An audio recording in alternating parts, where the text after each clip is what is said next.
और एक बार फिर वही हुआ जिसका डर मध्य प्रदेश के हजारों नौजवानों को सता रहा था। गंभीर कानूनी विवादों के बीच मध्य प्रदेश लोक सेवा आयोग यानी कि एमपीपीएससी ने राज्य सेवा परीक्षा 2025 को स्थगित कर दिया है। 158 पदों के लिए आयोजित की जा रही यह परीक्षा प्रीलिम्स के बाद रोकी गई, जबकि आयोग ने मेंस परीक्षा की तारीखें भी घोषित कर दी थी।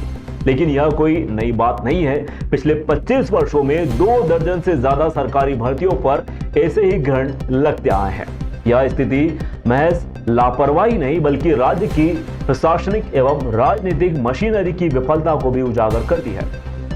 बीते 2.5 दशक में 25 विशेष भर्ती अभियान चलाए गए, लेकिन हर बार नतीजा सिर्फ वादों व तारीखों पर ही सिमट गया।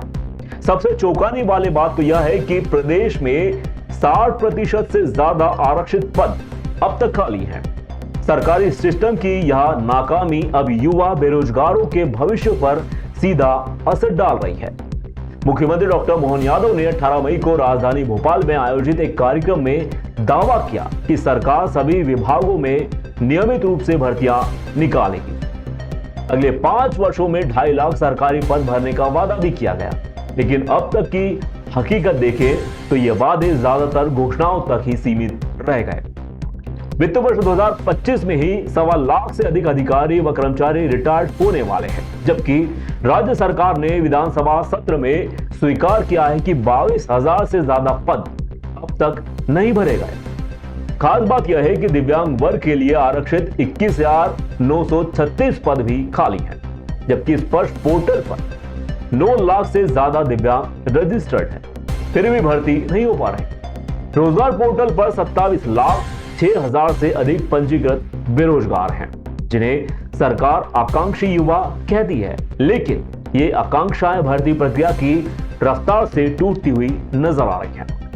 यह भी सामने आया है कि जनवरी 2024 में हाईकोर्ट ने सरकार को 15 जुलाई तक सभी खाली पद भरने के आदेश दिए थे, लेकिन मई 2025 तक भी यह स्थिति जस की तस बनी हुई है।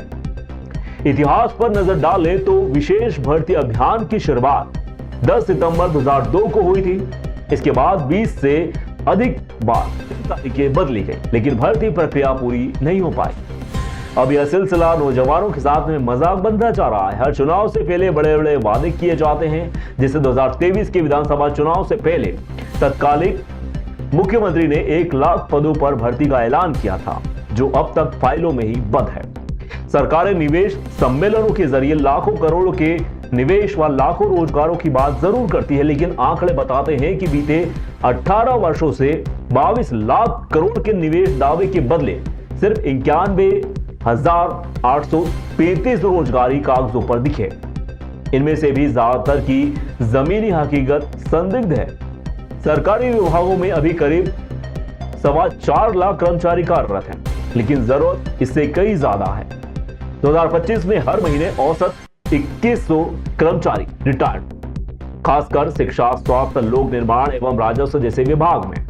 इस संकट की जड़ 1985 का वह फैसला जब तत्कालीन मुख्यमंत्री अर्जुन सिंह ने 1 लाख से ज्यादा दैनिक वेतन भोगियों को नियमित करने का आदेश दिया था। इसके बाद सीधी भर्ती की प्रक्रिया लगभग ठप हो गई। जब हालात संकट के स्तर पर पहुंच चुके हैं, तब भी सिर्फ घोषणाओं व नए वादों का सिलसिला जारी है। अब सवाल आपसे, मध्य प्रदेश में सरकारी भर्तियों की यह हालत क्यों है? इसके लिए आप किसे जिम्मेदार मानते हैं? पहला सरकार, दूसरा नौजवान, तीसरा सरकारी अधिकारी? अपना जवाब साझा करें हमारे डिजिटल मीडिया प्लेटफॉर्म पर। और अगर आप कुछ कहना चाहते हैं तो अपनी बात भी हम तक जरूर पहुंचाएं।